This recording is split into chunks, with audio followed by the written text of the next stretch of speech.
Hey guys, this is Steven.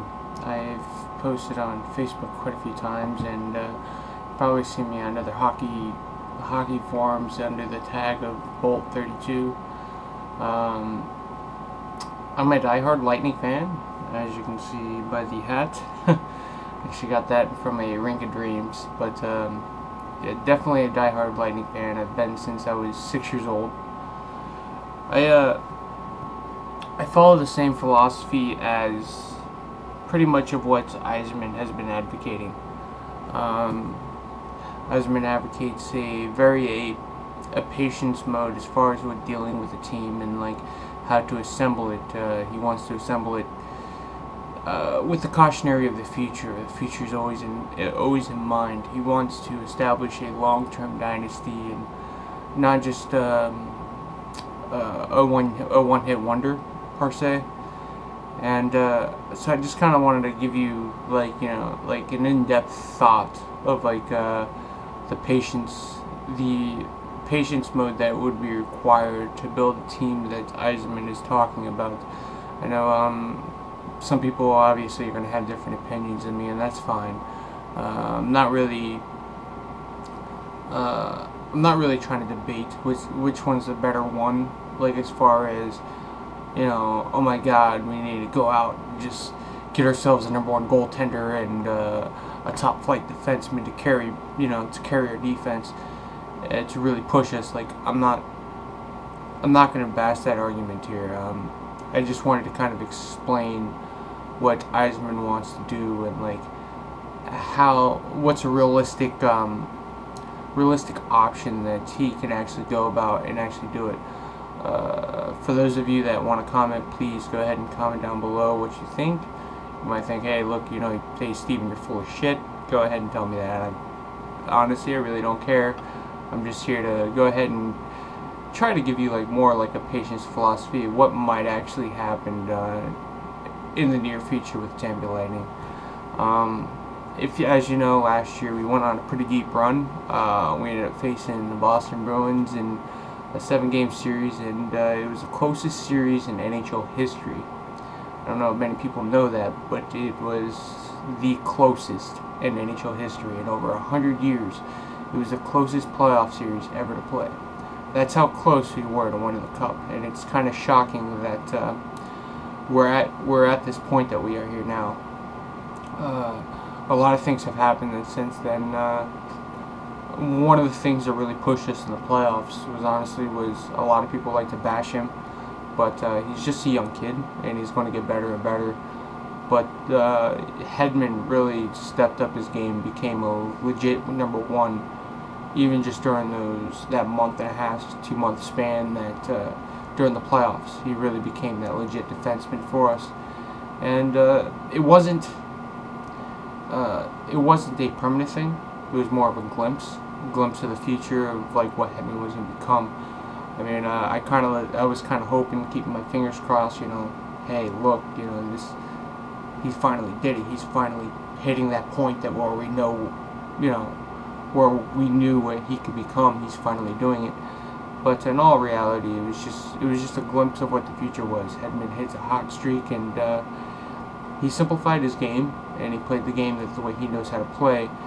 But in doing so, that he did it in essence of where he really carried our defense during the playoffs. And anybody is like, you can argue with me all you want that he's not a future number one or anything like that. He's only 22 years old, 21 years old. I'm sorry, he's only 21 years old.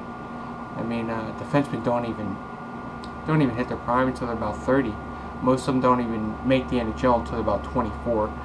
And what he was doing at the age of 21 was just astounding.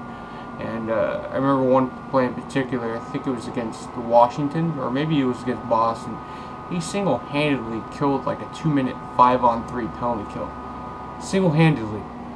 I mean, they tried taking it in the zone, Hedman blocked a shot, dumped it. They tried retaking it in the zone, he stole it from the forward, dumped it. Guy tried to go around him. He turned around, threw a soft body check, stole the puck, passed to another guy. The guy dumped it.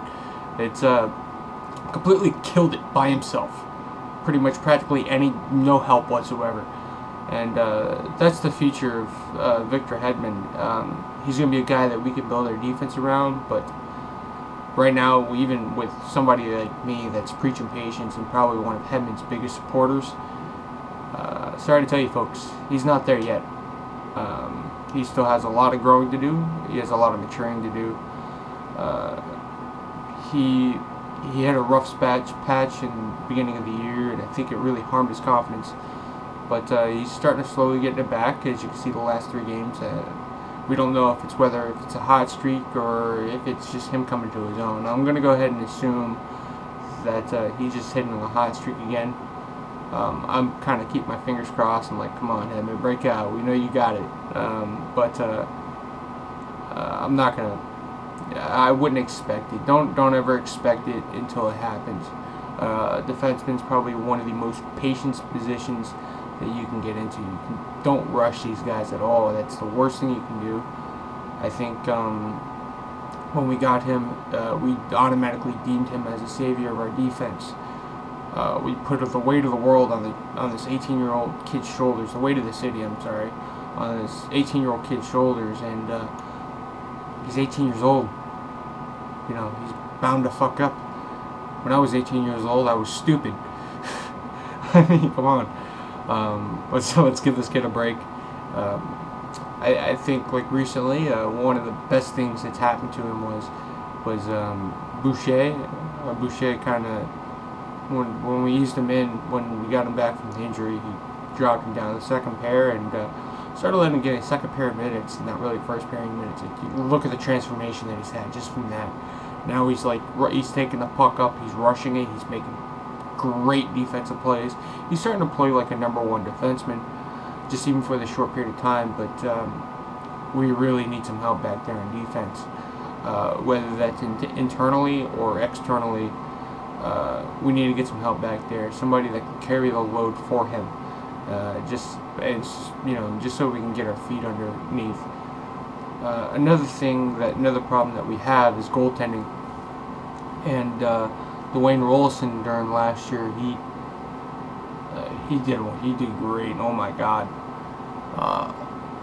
When we initially got Rollison from the Islanders, we traded Ty Wishart, who's first round draft pick from the Sharks, defenseman, a solid stay-at-home defenseman that he was initially drafted for, and the Sharks traded him, part of the Dan Boyle deal. And Wishart seemed to hit a rough patch, and I guess the Islanders saw something in him that they liked, and Rollison honestly deserved another chance at the Cup. So Garth Snow and Stevie Yzerman worked out something and kind of flipped them over, and Rollison came to Tampa and played fucking phenomenally. Really between that and getting Brewer also played great when we initially got him from St. Louis. Between Brewer and then Hedman stepping up in the playoffs and Rollison playing like he did, really allowed our offense to go ahead and do some work on some teams, and to really put a hurting on some teams that took us for granted, aka Washington. But now that all that's gone, Rollison's age has finally caught up to him. I think he might be in his last year, and if not, I'm with a lot of the posters on here. I mean, whether you preach patience or whether you want us to go on a media cup run and become buyers this year, I think we can all agree on that Rollison is done. He might make a decent backup for somebody that's looking for a veteran presence to kind of help the young kid that's going into the playoffs. He might be a good choice then, but as far as him in a Bolts uniform, I think this is his last year, and he may actually be coming on within the last couple of weeks in a Bolts uniform. He may be traded off. But initially during the offseason, we got Matthew Garon. Matthew Garon, let me make something clear. Matthew Garon was never supposed to be our starter. We got him to be a backup. He was supposed to be a decent, solid backup. That's exactly what Matthew Garon was. He was a decent, solid backup. That's it.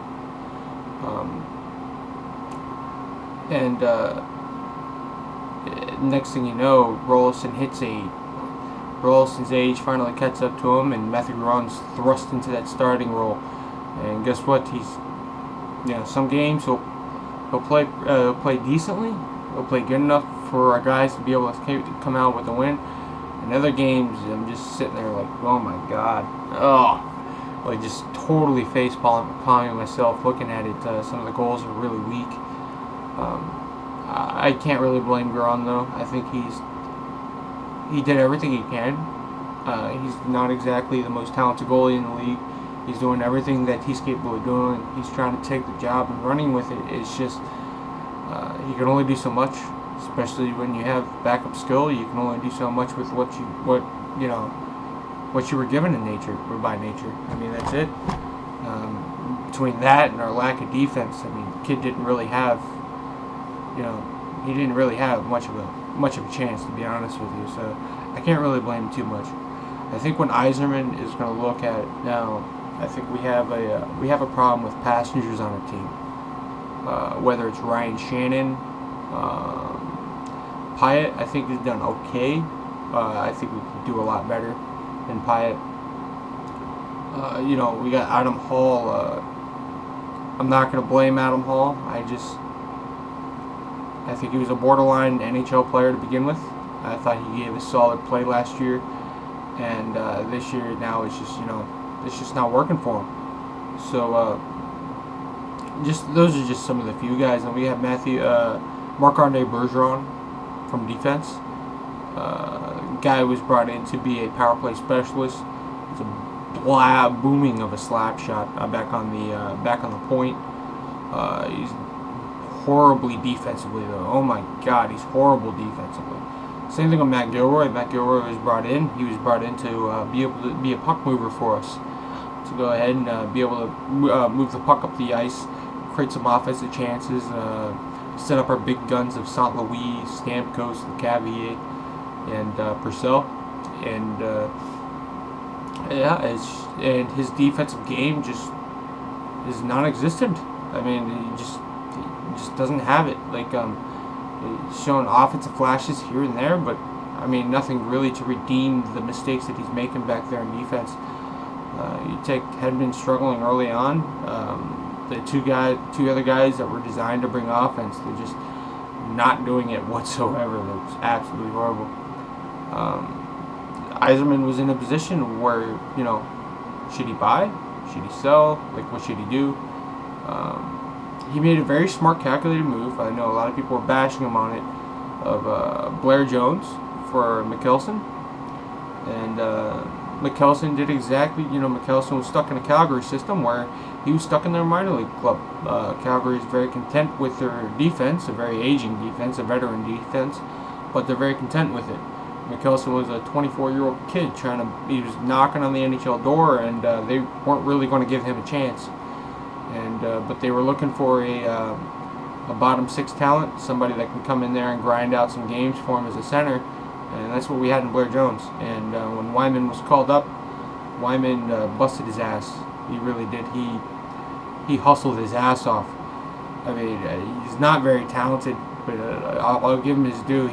He hustled his ass off, and he showed us something, and he showed Yzerman something, and he showed the fans something that he wants to be here. He wants to be in a Lightning uniform, which is more than what I can say for some of the other guys in the club. And so I think that the decision that Yzerman made was, well, if you guys want a young guy that's knocking on the door in the NHL level as far as offensively, we need a guy like that defensively. So let's go ahead and make a swap. But Kelsen's just been absolutely gold since we got him. He moves the puck up. He's quick. He's smart. He makes a few smart defensive plays here and there. He doesn't really throw the body, but he plays positionally sound. He's a great puck mover that is not liability for defensive, but he's a great number 5, number 6 defenseman for us. And looking at him play, I can honestly say that I'm looking forward to him, like watching him grow with us in the future. I mean, we have that room for defensively for him to grow, and I am really anxious to see him do that for the Tampa Lightning. Like, he can be something special. I don't think he's going to become don't get me wrong, I don't think he's going to be a number 1 or number 2 guy, but I could definitely see him coming down as a middle pairing guy And I would like to see him finish the season off as a middle pairing guy. Be like, hey, look, are you ready to take this role? Because if he's ready, I mean, we definitely got a slot open for it. So if he's ready, give it to him. So I'd like to use the rest of the season out and see if he can hack it. I think Yzerman, like right now though, he's gonna be using moves like that, like the McKelson for the Blair Jones moves, to round out the game. You're gonna see the goaltending. A lot of people are like, well, we can get Snyder. I'm like, well, you know what Vancouver's asking, right? Like Vancouver wants Steve Downey in a first-round pick. Like that's quite a bit to give up. Some of the people are like, oh yeah, we'll give it up. Well, thing is being with the patience mode is Yzerman doesn't want to give those up. I mean, me as part of one of the guys in the patience crowd, I don't want to give it up. First round pick. If you want to contend for years, decades even, you need to draft smart. The odds of success in the first round trump any other round in the draft. They absolutely trump it. So keeping those first round picks is something that we definitely should do. And I don't see us giving up that first round pick. And I think that's what Vancouver's going to demand for Snyder. They're going to want something for him. They're going to want something large for him. And I don't think it's worth it. I mean, I've heard rumors also that they wanted Hedman, and I'm like, just get lost. I'm like, I'm not giving up a situation where we're gonna give up, the future of our defense for a future goaltender. We're kind of taking a step backwards in that regard. And best case scenario, we're leaving the trade even. You don't make a trade to leave even. You make a trade to go ahead, whether it's in the future or whether it's for now. And I don't think that's the case. I don't think that would be very smart at all. Another one would be Bernier, who'd be slightly cheaper. The LA Kings, they're very content with Quick, and I can't really blame them. Quick's an awesome goaltender, very quick, very agile. He's very positionally sound. He makes the saves that he needs to, and then occasionally he makes the saves that he shouldn't be making in the first place, which as a defensive team, that's a goal that you want. And so I think Bernier could be on the way out, and that's an option that Yzerman could go at. I wouldn't hold your breath though, to be honest with you guys.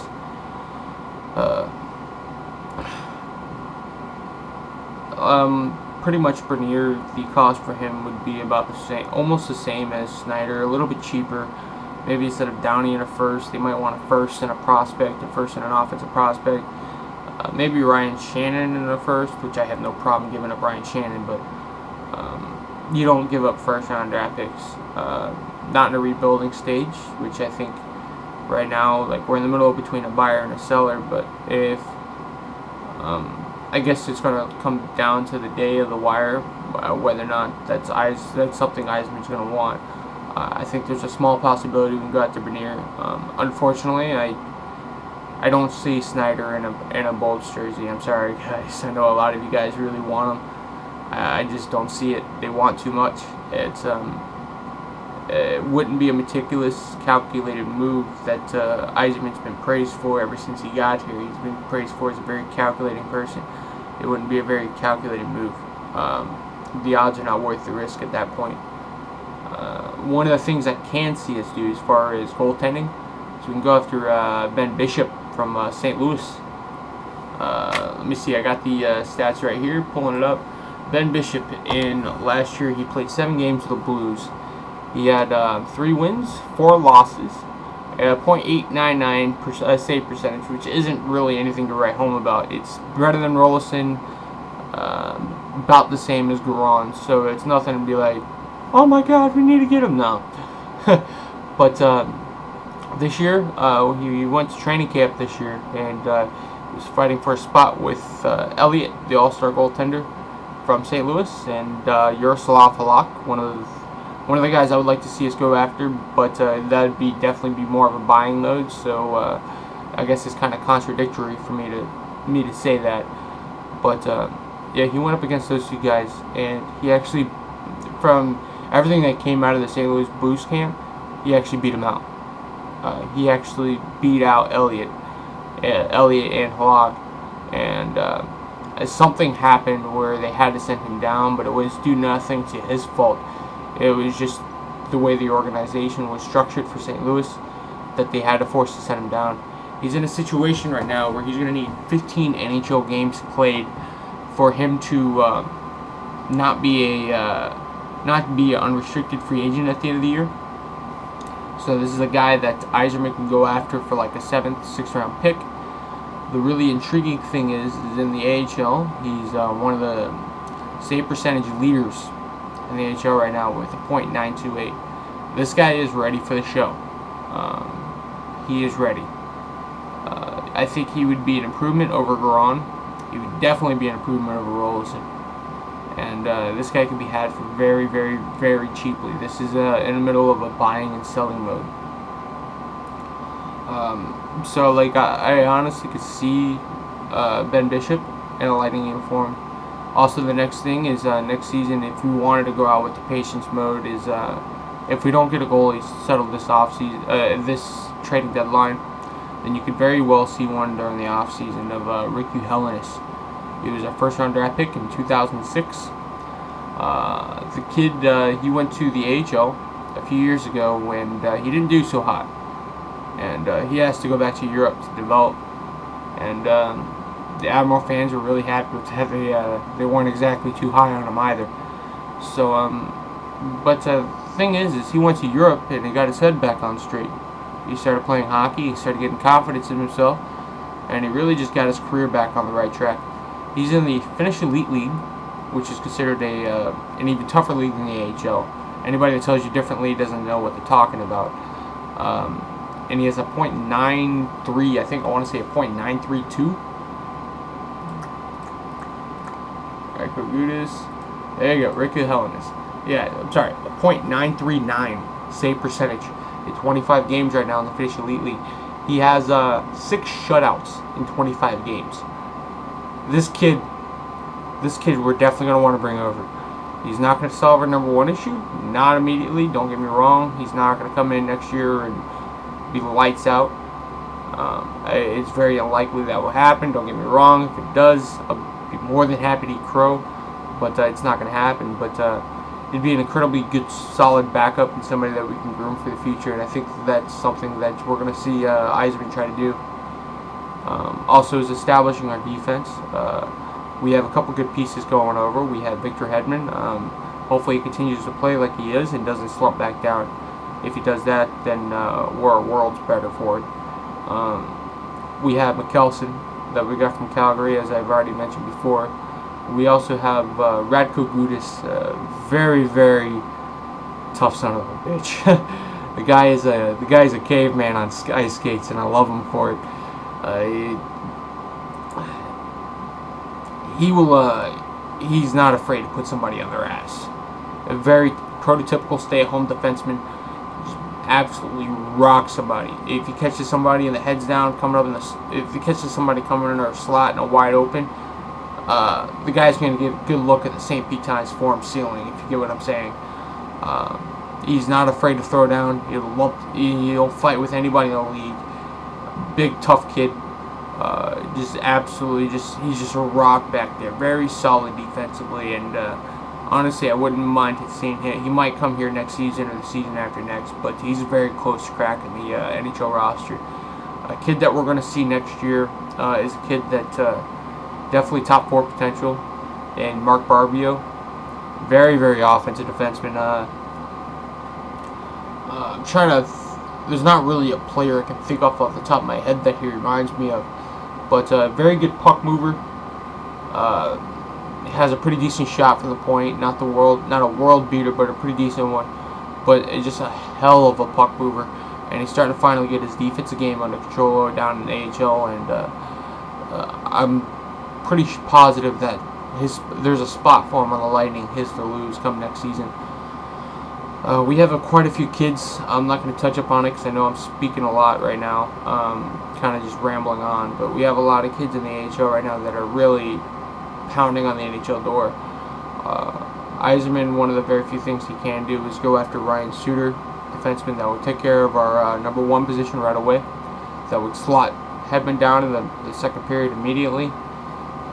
Would probably get Brewer under control. Ryan Suter probably get Brewer back on track, which goddamn we would need right now. And I think Ryan Suter, Ben Bishop, or Ricky Helenius will be the guys that we're going to go after. Ryan Suter, definitely. I think he's going to be one of the guys we're going to go after. I'm not saying we're getting him, but I'm saying that Yzerman is going to probably going to sit down and have a long conversation with him. And hopefully he can Jedi mind trick him to come to Tampa. If he does that, then we won't miss playoffs longer than this year. Next year will be the start of our dynasty if he does that. Granted, he's still going to need to get a goalie, but I think Ben Bishop could, whether or not you want him to split with Garon, if we split him with Garon next year, I would say first round. Maybe we might be able to get the second round next year. But after that, Bishop should be ready, or Ricky Helenius should be ready to take it over, and the dynasty would be on its way, and we should be competing year in and year out, like what he said he was going to do when he came in here. So don't think about. Well, I shouldn't say don't think about it. Everybody's entitled to their opinion. But anyway, I guess that's all I have to say. I'm sorry for wasting so much of your guys' time. If you guys actually listen through all this, feel free to comment. I would love to hear it, and or I'll even take video responses. All right, thanks guys. This is Steven signing out. Peace.